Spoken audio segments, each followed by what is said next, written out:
Soyez les bienvenus à tout le monde une fois de plus. Soyez dans les dispositions. Parce que l'université n'a jamais été une chose facile. Vous avez pu travailler dur pour avoir votre baccalauréat. Vous avez attendu pendant longtemps pour rejoindre l'université. Vous êtes en train de passer une autre étape. Vous passez de statut d'élève à étudiant. Étudiant, son mot veut tout dire. Vous changez de statut, vous changez de façon de faire, vous changez d'établissement. Et vous allez vers ce qu'on appelle une spécialisation plus poussée par rapport à d'où vous venez. Vous venez des horizons différents. Vous êtes dans une zone centre du Sénégal où il y a tellement de controverses sur le point de vue climatique, point de vue conditions de vie, mais il faut que vous soyez dans les dispositions pour pouvoir être des étudiants comme vos parents ont espéré sur vous pour vous envoyer dans les universités.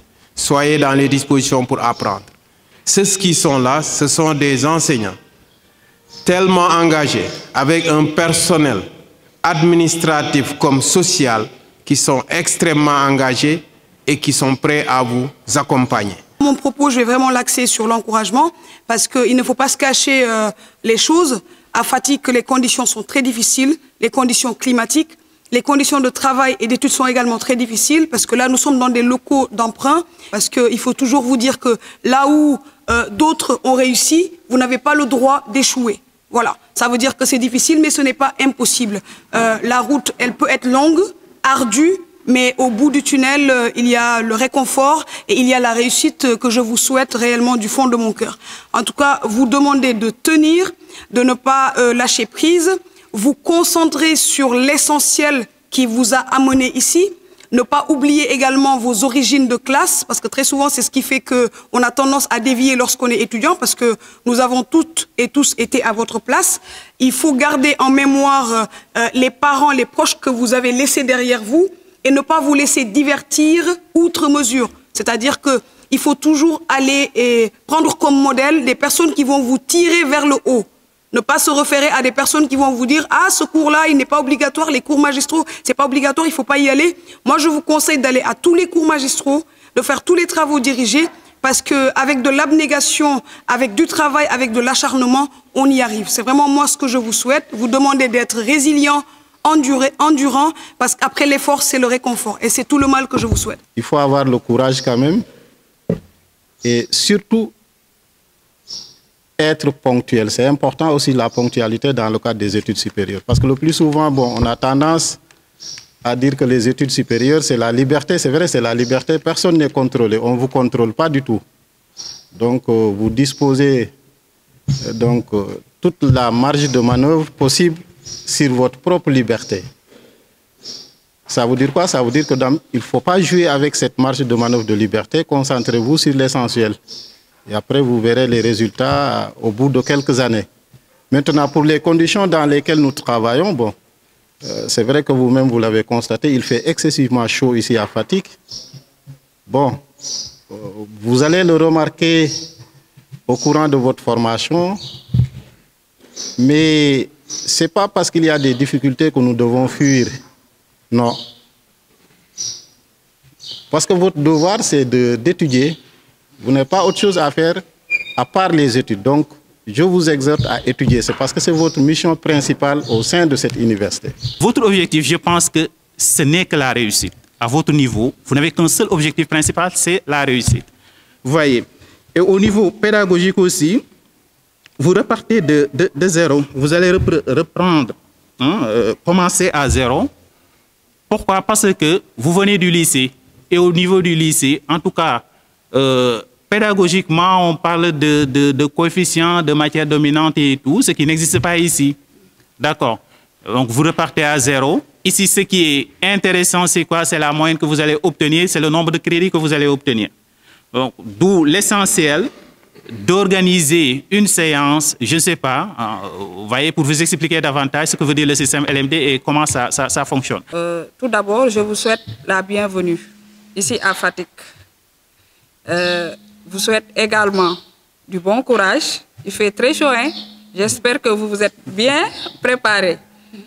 Voilà. En tout cas, on vous souhaite la bienvenue et vous dire également que l'administration est prête à vous accompagner tout au long de votre formation à l'UCEN. En ce qui concerne l'hébergement des étudiants, nous avons des sites qui sont là, des résidences qui sont là, qui sont un peu éparpillées dans la ville, mais nous nous décarcassons pour quand même loger le maximum. Actuellement, nous sommes à un taux d'hébergement de 30%. Le taux d'hébergement, mis à part l'université de Diamniadio, c'est le taux d'hébergement le plus élevé parmi les universités qui sont ici au Sénégal. Maintenant, pour cet hébergement, il y a des critères à remplir. Parce que vous n'êtes pas sans savoir que lorsque vous avez passé l'examen, vous l'avez réussi par ordre de mérite. Donc ces critères impactent, l'ordre de mérite impacte. Raison pour laquelle aussi, pour être logé, il y a le critère de mérite qui est basé sur vos résultats. Il y a également un critère qui est tenu en compte. Ce critère, c'est le critère social, à savoir ceux qui sont dans le besoin, les nécessiteux, qui ne remplissent pas les conditions pour être logés parmi les critères d'excellence, mais qui ont besoin d'un appui, d'un soutien pour être logés dans le quota social.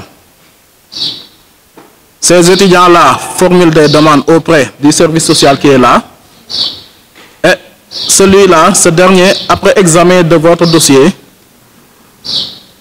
procure des conseils ou bien des suggestions à la direction générale qui va maintenant statuer sur ce cas pour vous loger. Voilà les deux critères qui sont là et qui permettent aux étudiants d'accéder aux logements sociaux.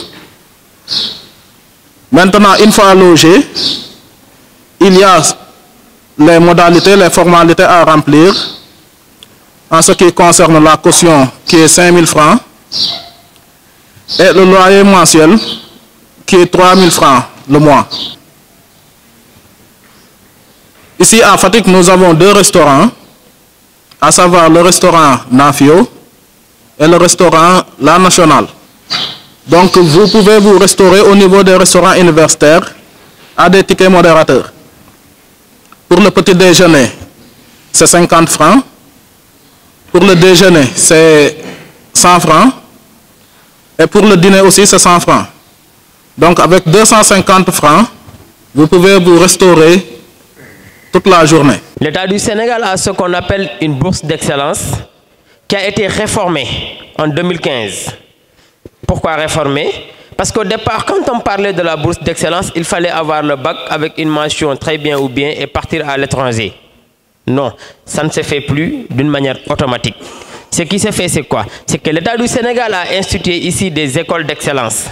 Et j'en cite les classes préparatoires de Thiès, dans lesquelles on peut permettre à nos étudiants d'apprendre. C'est pourquoi la réforme de cette bourse d'excellence consiste à remettre la somme de 60 000 francs qui équivaut à une bourse d'excellence à l'intérieur du Sénégal à tous ces étudiants-là qui ont une mention très bien et bien, quelle que soit l'université dans laquelle ils étudient. Après cette bourse d'excellence, nous avons ce qu'on appelle la bourse entière. Elle équivaut à 40 000 et elle est attribuée à tout étudiant qui a une mention assez bien. Je dois rappeler que pour ce qui est de la bourse d'excellence, elle est également accordée à tous ceux qui ont eu à être lauréats d'un concours général au niveau national. Revenons à la bourse entière, je disais tout à l'heure qu'elle est accordée à tout étudiant qui a une mention assez bien ou bien une très bonne moyenne, surtout ceux qui sont dans les séries scientifiques. Après cette bourse entière qui équivaut à 40 000, il y a ce qu'on appelle la demi-bourse.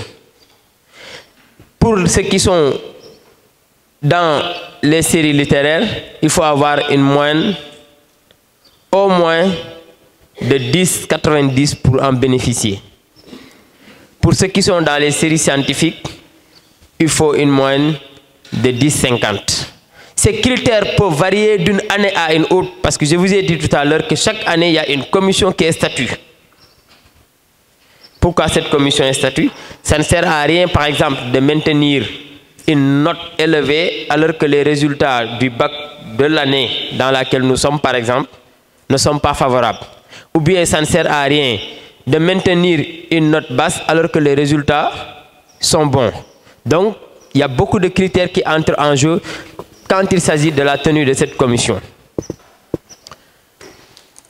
Il y a ce qu'on appelle également, à côté de ces bourses pédagogiques, les bourses sociales. Parce que la direction des bourses a deux volets. Ou bien à deux niveaux.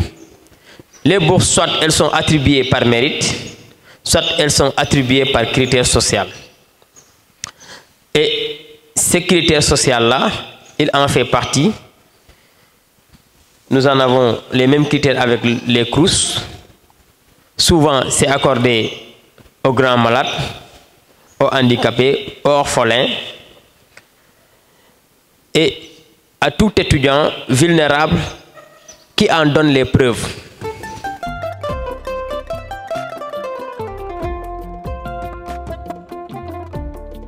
Je vous souhaite, au nom de monsieur le recteur de l'Université du Sine Saloum, au nom du directeur de l'UFR Environnement, Biodiversité, Sciences sociales et environnementales, donc la bienvenue à l'UCN.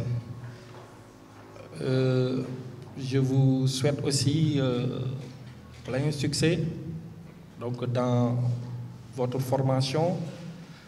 Et je rappelle qu'on a un credo à l'UCN qui est un peu travail, discipline et réussite.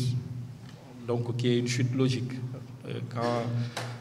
Donc le travail, nous vous y invitons et nous vous y préparons aussi à travers les formations que nous avons, qui sont des formations professionnalisantes, qui vous permettent de faire de la pratique.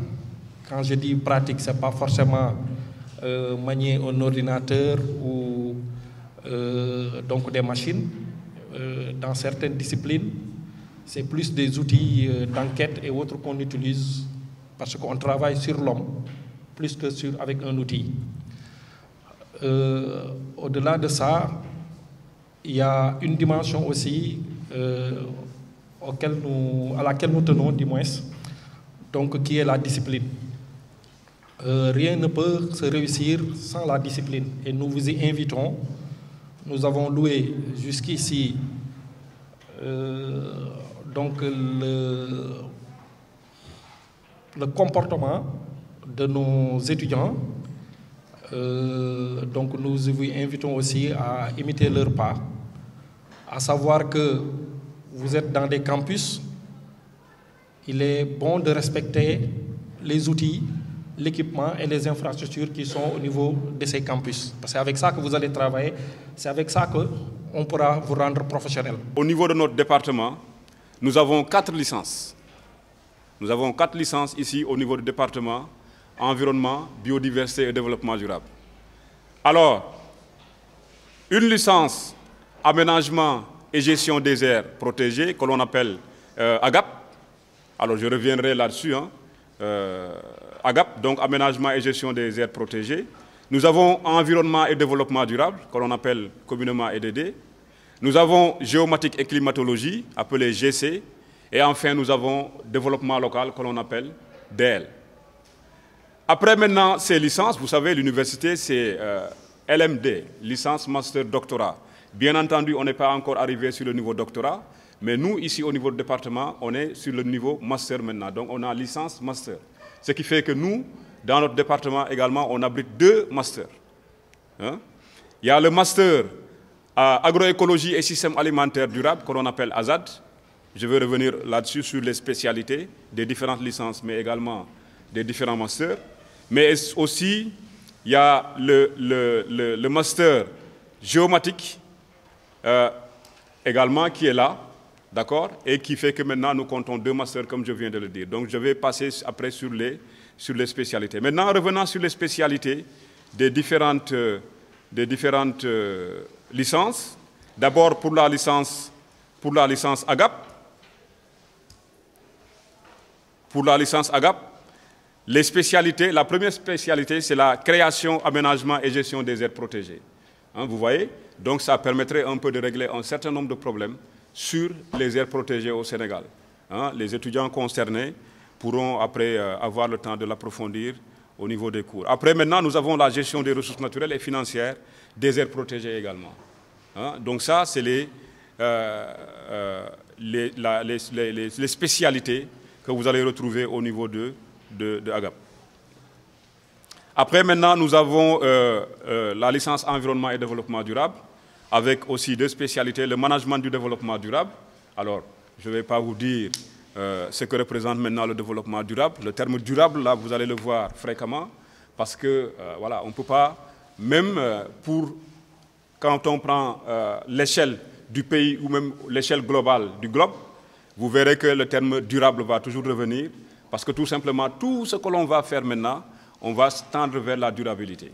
D'accord? Après, maintenant, nous avons appui conseil en environnement, extrêmement important aussi, pour cette licence EDD. Après, nous avons la licence développement local, qui, comme spécialité, a la gestion des projets de développement.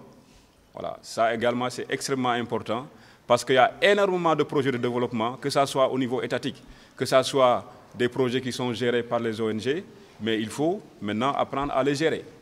Et donc, ceux qui vont faire cette formation en développement local vont avoir la possibilité de le faire. Vous avez également la gestion des collectivités territoriales, qui est extrêmement important. Hein. Également, vous aurez le temps de revenir dans ça durant ce cours. Alors, la licence géomatique climatologie, vous avez une spécialité en géomatique. Hein. Géomatique, je crois, c'est tout ce qui est spatial. Hein. Vous verrez voilà, les amis ont tendance à nous taquiner pour nous dire que vous êtes sur le terrain, mais vous êtes aussi sur le spatial, quoi. Les activités de la scolarité, voilà, parce que, bon, comme vous savez tous, on démarre avec les inscriptions, parce qu'on est étudiant et qu'on est orienté par Campus à USN. Tant qu'on ne fait pas son inscription, on n'est pas encore étudiant à USN. Donc j'espère que vous avez tous fait l'inscription et recevoir vos cartes et certificats d'inscription là-bas à la direction à Sing Sing. Donc je peux me passer de l'inscription que vous avez tous fait, qui comportait la préinscription d'abord en ligne, ensuite la validation là-bas au niveau de la direction. Donc de là, je passe à la réinscription que vous allez faire l'année prochaine, Inch'Allah. On vous le souhaite tous de passer en L2. Qui est un peu différente de l'inscription que vous avez déjà faite, parce qu'il n'y aura plus de documents à insérer.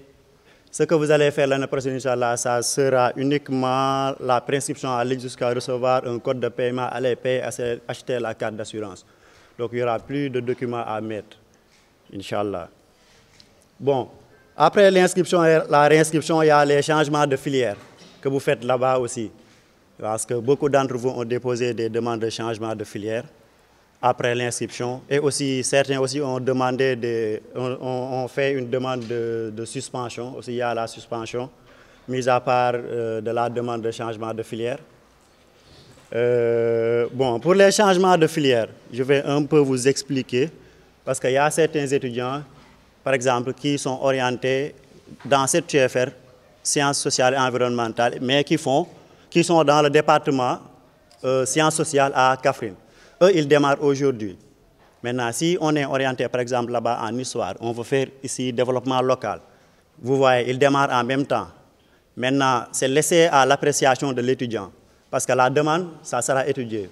Donc, si vous vous souvenez, au moment de déposer la demande de changement de filière, on vous avait dit de déposer une copie de votre relevé de notes, le certificat d'inscription et la demande. Parce que la demande, ça sera étudiée. Sur la base de votre relevé de notes, le département va statuer, voir si l'étudiant est apte à faire la licence qu'il a demandé ou pas.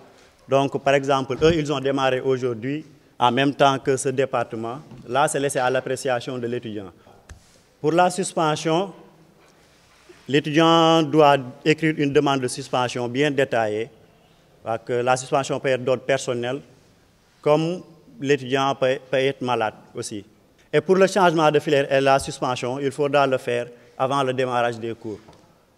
L'hébergement également répond aussi à des critères. Ça veut dire qu'on ne peut pas héberger tout le monde. Tantôt, j'ai parlé de taux d'hébergement qui est de 30%, 34%.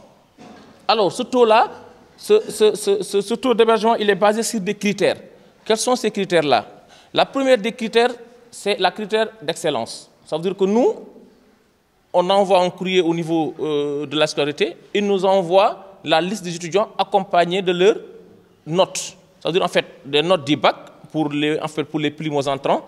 Et à partir de ces notes-là, on fait la sélection pour voir quels sont les meilleurs parmi vous. Et ces meilleurs-là seront logés par rapport aux quotas disponibles.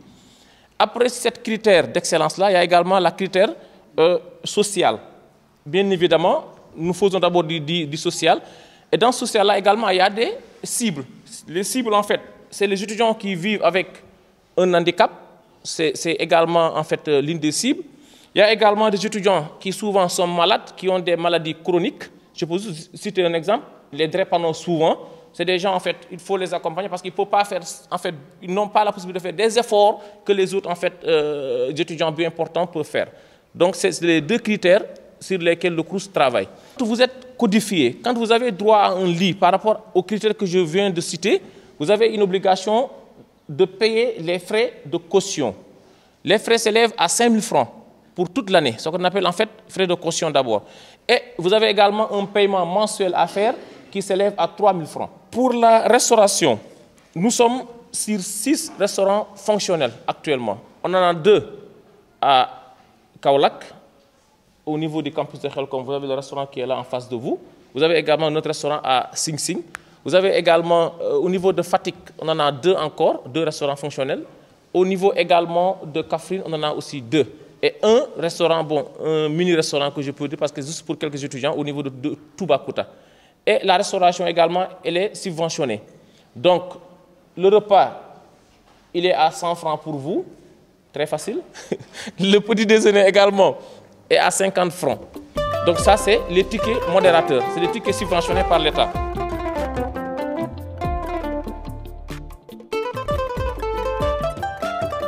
Comme le temps nous est compté, nous allons passer à l'administration et déterminer par la pédagogie. L'administration, vous avez votre chef des services administratifs qui signe vos diplômes, qui est là, qui va prendre la parole et va communiquer avec vous sur l'administration. Madame Diop. Donc l'UFR, sciences agronomiques, élevage, pêche, aquaculture et nutrition, pour lesquels vous avez fait votre choix d'études universitaires, est une unité de formation qui polarise les 3 régions, donc les 3 régions d'implantation de l'université. Vous savez que l'université de Sine Saloum est étendue dans 3 régions, à savoir la région de Fatick, la région de Kaolack, mais aussi la région de Kaffrine. Et on est la seule UFR qui polarise ces 3 régions-là. Donc à Kaolack, on a 2 départements, le département nutrition alimentation et le département agronomie production végétale. À Fatick, vous avez le département gestion des ressources halieutiques, pêche, aquaculture. Et à Kaffrine, vous avez le département sciences et techniques d'élevage. Donc ce sont ces 4 départements qui constituent votre UFR. Au sein de l'UFR, c'est une jeune université avec beaucoup de précarité. Donc l'UFR ne compte que 5 personnels administratifs, techniques et de services qui appuient le fonctionnement. Mais aussi, grâce à la bonté des UFR qui sont dans les 2 sites d'implantation de l'UFR, à savoir l'UFR SEJT, ici à Fatick. Donc, on s'adosse beaucoup plus sur l'administration de cette UFR-là pour pouvoir faire fonctionner le service. Donc, vous avez derrière moi M. Correa, avec qui vous aurez beaucoup à interagir, donc qui appuie carrément notre UFR à Fatick. Vous avez aussi l'administration de Madame Paré, à savoir le secrétariat, donc tous les services dont vous aurez besoin dans ce lieu-là.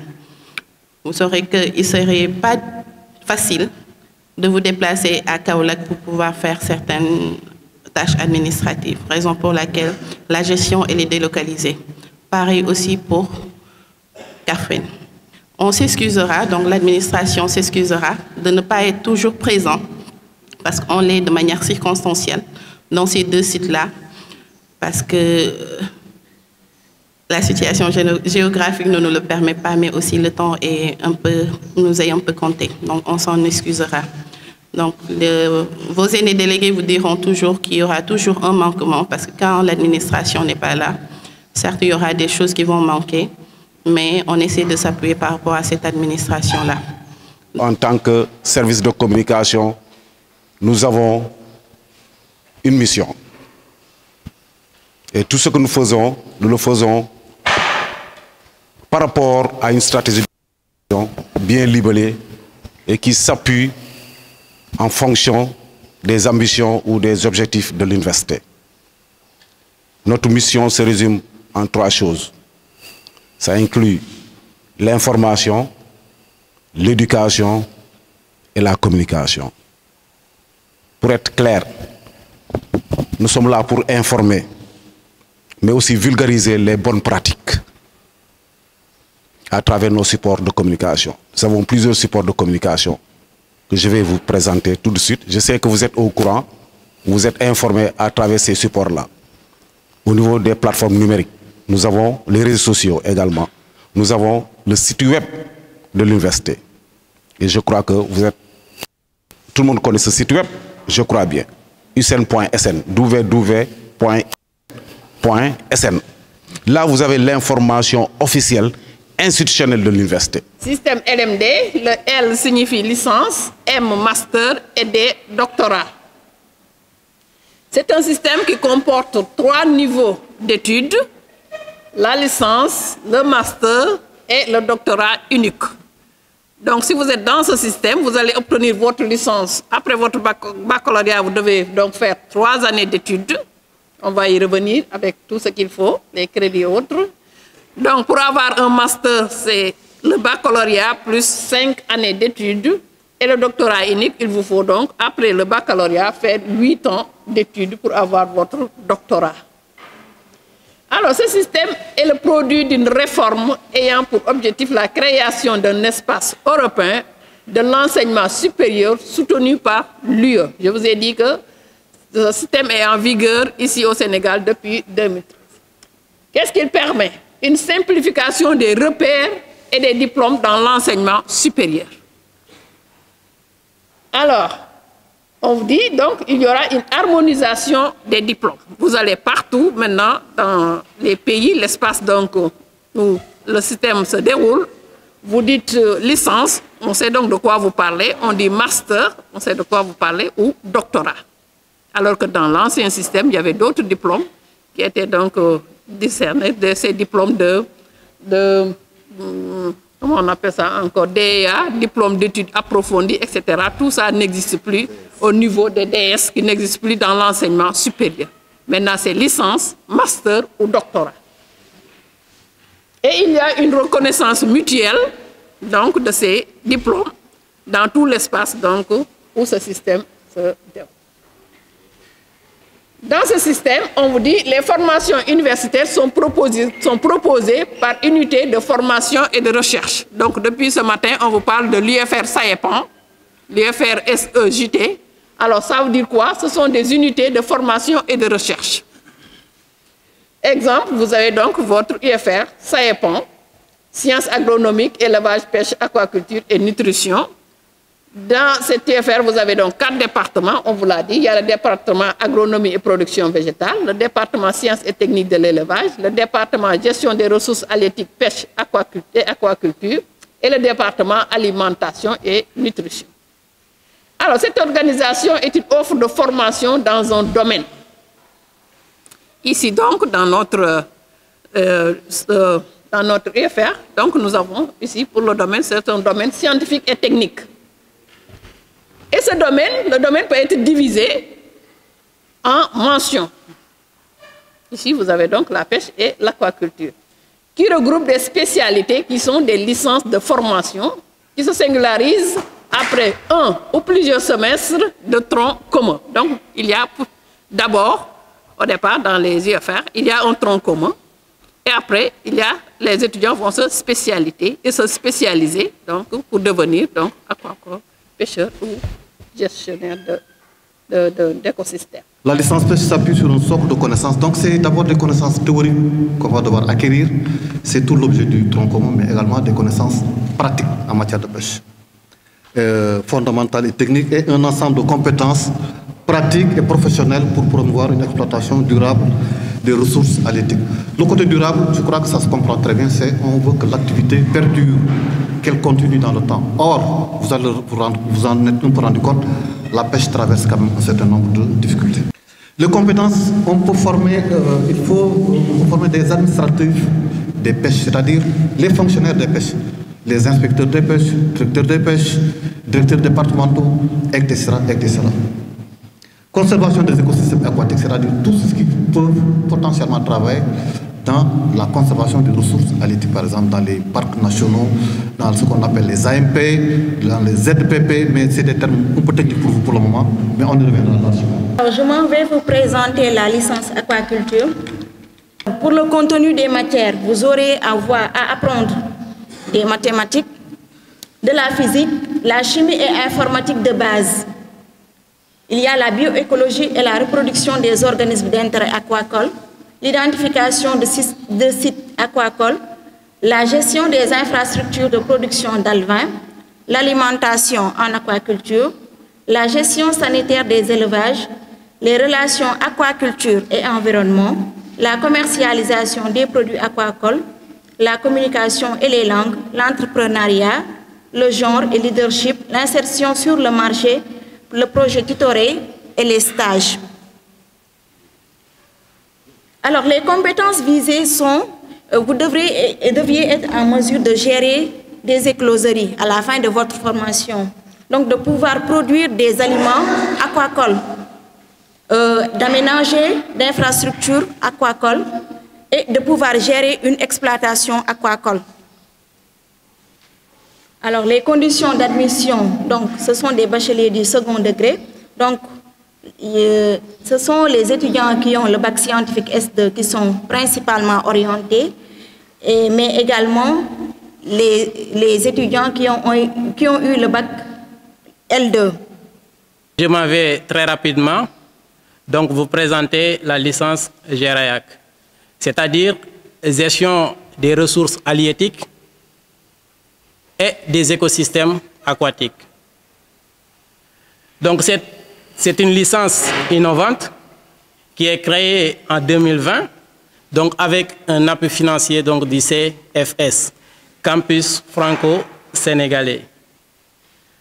Donc au démarrage, les étudiants en première année de cette licence vont être en tronc commun avec les étudiants des licences pêche et aquaculture. Donc, cette licence a été conçue, entre autres, donc, pour faire face donc, aux nombreux besoins en matière de gestion des écosystèmes, des ressources halieutiques et donc des écosystèmes aquatiques. La durée de cette formation est de 3 ans et l'admission à cette licence se fait par recrutement via la plateforme Campusen ou même une préinscription au niveau donc, du CFS. Tous les étudiants sénégalais ou étrangers, donc des séries scientifiques, notamment S1 et S2, et littéraires, la série L2, qui, avec une option SVT, donc sont éligibles à cette formation.